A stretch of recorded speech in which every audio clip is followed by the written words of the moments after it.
Yeah, I'll react to that, sure. Hey guys, how are you? Good, I hope, though I can't hear your response. Why didn't George Washington become a king? King George the First? Preemptive like knowledge, you got a great channel. My name's Connor. If you're new, hey guys, let's learn. Why didn't he become a king? I do hear that, Washington was so popular in his time that he could have became king if he wanted to, but I'm not sure if that's an exaggeration. But the best guess I can give is that he didn't want to be a king. I don't know any other reason. So let's go, guys. George Washington. Why didn't George Washington become a king? A victorious conqueror, beloved by his people, topples the old regime and seizes the crown for himself. It's a typical story, repeated so often throughout history that it's almost predictable. But George Washington defied those expectations. Guys, I don't want to act like I'm giving like George Washington America propaganda, like he was so perfect. But one thing that is a fact about him is that he didn't even want to run for a second term. It's just that the people below him, like the Adams, the Jeffersons, like they weren't ready to really agree on anything, and so they needed him to be president for another 4 years, just to work things out, so things don't go crazy. And I think that's pretty phenomenal that both sides. I don't really want to say both sides of the aisle because there weren't really parties yet. That everyone agreed that they liked George. And if everyone, despite their political ideologies, agreed that someone was a great person and should be president, then he had to have been a pretty interesting man, right? I'm not going to go full-blown Washington fanboy here, but that's pretty phenomenal. And refused to But George Washington defied those expectations and refused to seize power after leading his nation's revolution against Britain. In this video, we'll explore the many reasons. We won't just look at why Washington didn't want to be king, but why his supporters didn't either. We'll also see how, even if Washington had wanted it, there were practical, philosophical, and even religious reasons why an American king was never on the cards. It makes sense to begin with the man himself. Washington was a talented battlefield general and an inspiring leader. That much is undebatable. He managed to lead the ragtag militia of Americans to victory over the legions of the mighty British Empire. Numerous episodes during the Revolutionary War, like the crossing of the Delaware or the victory at Yorktown, showed that Washington had the grit and strength of character to inspire admiration and lead by example. If anyone was searching for a king, Washington seemed to fit the bill perfectly. However, Washington had no interest in a crown. He was a committed Republican through and through. John Adams called Washington's attitude to power noble and disinterested, and his anti-monarchical values were trusted by all the other leading founding fathers. Washington considered monarchy to be deeply wrong, and called pro-monarchy Americans disciples of despotism. Washington demonstrated his commitments in 1782, following a letter from one of his officers named Colonel Louis Nicola. At the time, Congress was struggling to pay the army, and a sense of anger was building in the ranks. Some men, such as Colonel Nicola, believed that alternative leadership was needed since Congress clearly wasn't up to the task. Nicola wrote to Washington on May 22, 1782, suggesting that Washington assume the power of a king to keep the nation on the right track. Nicola argued that Washington's leadership qualities would, quote, be most likely to conduct and direct us in the smoother paths of peace. Washington was insulted. No incident in the course of the war in me triggers painful feelings as your message. That such ideas are circulating in the army, as you expressed it. That his own men might turn against Republican ideals was appalling to him. He continued, "If you have any regard for your country, concern for yourself or posterity, or respect for me, banish these thoughts from your mind, and never communicate them again." Sure enough, Washington lived up to these words. He did not use his military power to seize civilian power after the war. On December 23, 1783, with the British defeated and American independence assured, Washington resigned his commission before Congress. It was a symbolic surrender of military power to civilian. Laying the power aside, he returned to his estate at Mount Vernon. It was an act of humility and restraint so impressive that even King George III remarked that it made Washington the greatest man in the world. Washington was emulating the actions of one of his heroes, the Roman Cincinnatus. Cincinnatus had been a major figure in Rome, and one of its most respected leaders in the 5th century BC, before retiring to his cabbage farm when his work was done. However, both Washington and Cincinnatus would be called again to power. Cincinnatus for a term as dictator, Washington to serve as president. Both men executed their duties faithfully, and when the terms of office finished, peacefully laid them aside once more and returned to their farms. Even while in office, Washington rejected the monarchical title of Your Excellency for the more humble Mr. President. So Washington didn't want to be king, but he didn't seem to want power in general either. He wielded it because people asked him to.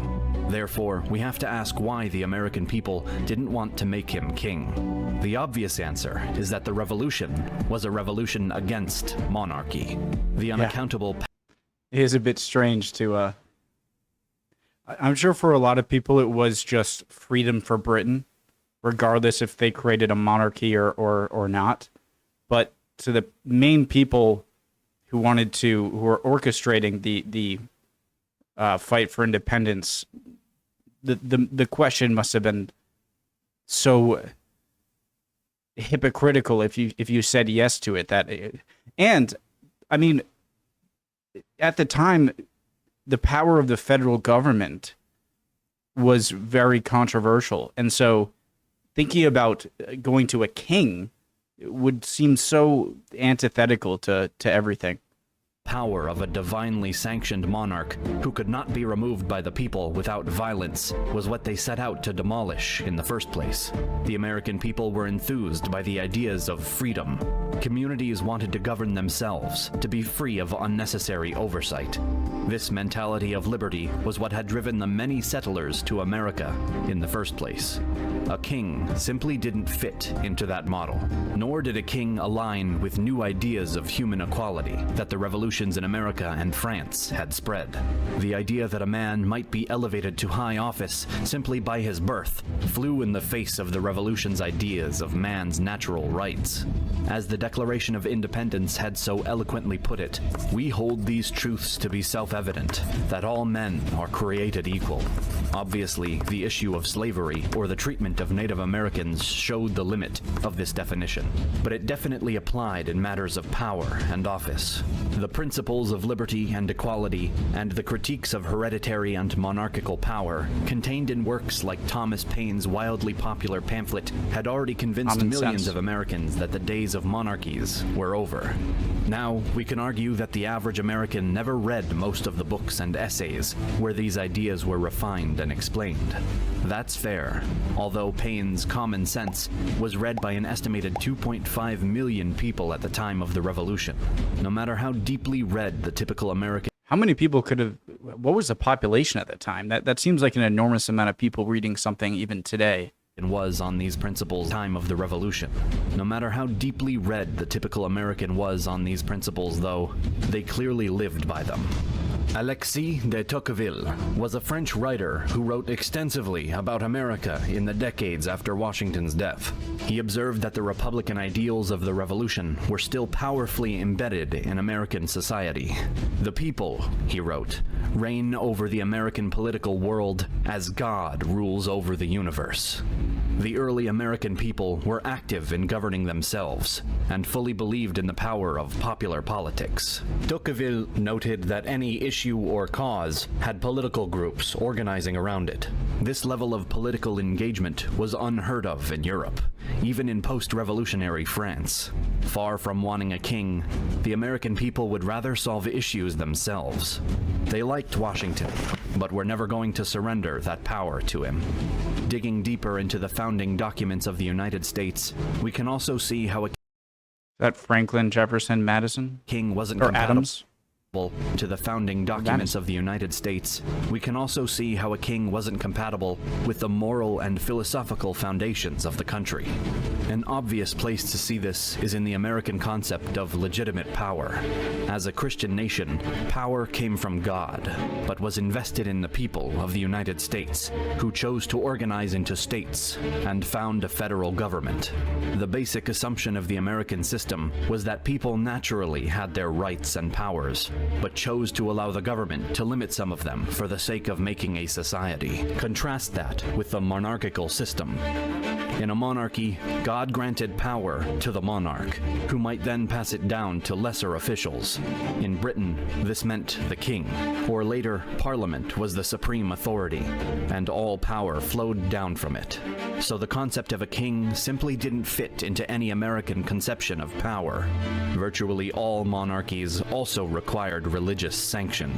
Monarchs have always been able to claim some superior, spiritual stamp of approval that elevates them above lesser officials.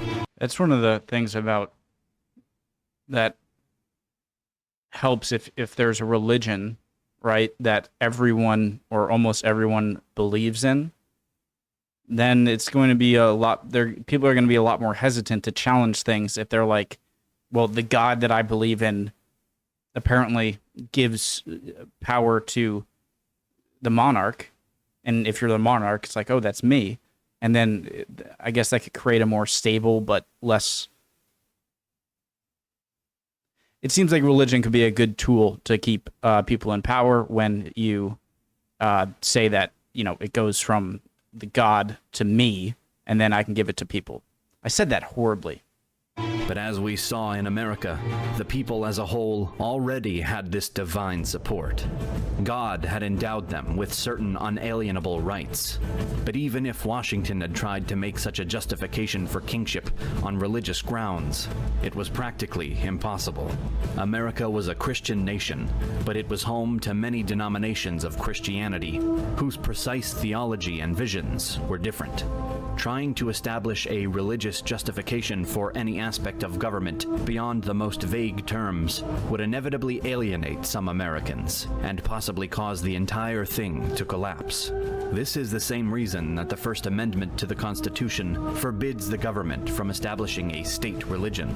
To do so would... Congress shall make no law respecting an establishment of religion, or prohibiting the free exercise thereof, or abridging the freedom of speech, or of the press, or the right of the people peaceably to assemble and to petition the government for a redress of grievances.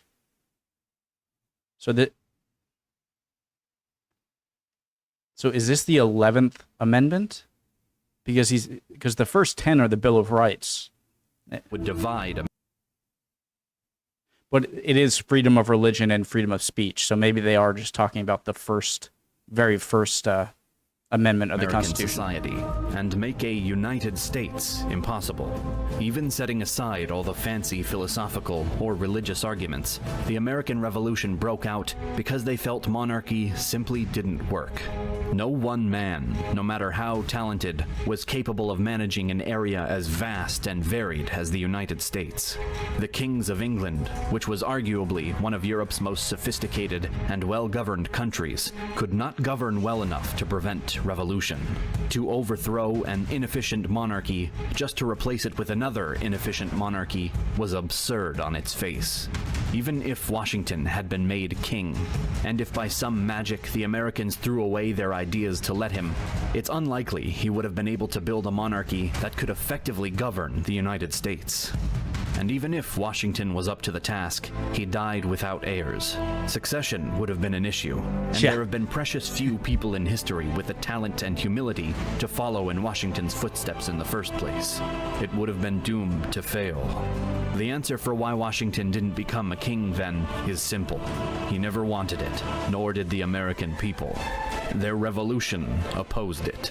Their society didn't support it. Their values contradicted it.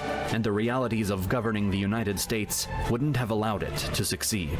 And so, Washington became America's first president, and, depending on who you ask, remains its best.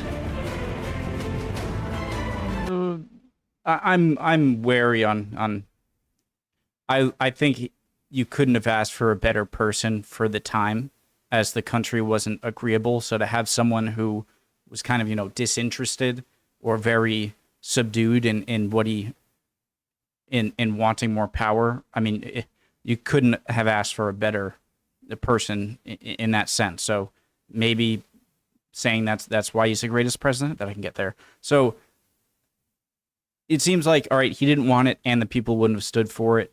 And I mean, this ends all conversation. He died without an heir.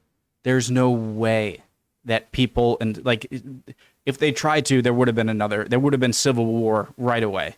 If they're like, okay, we need to choose someone else. It's like, who else are you going to choose?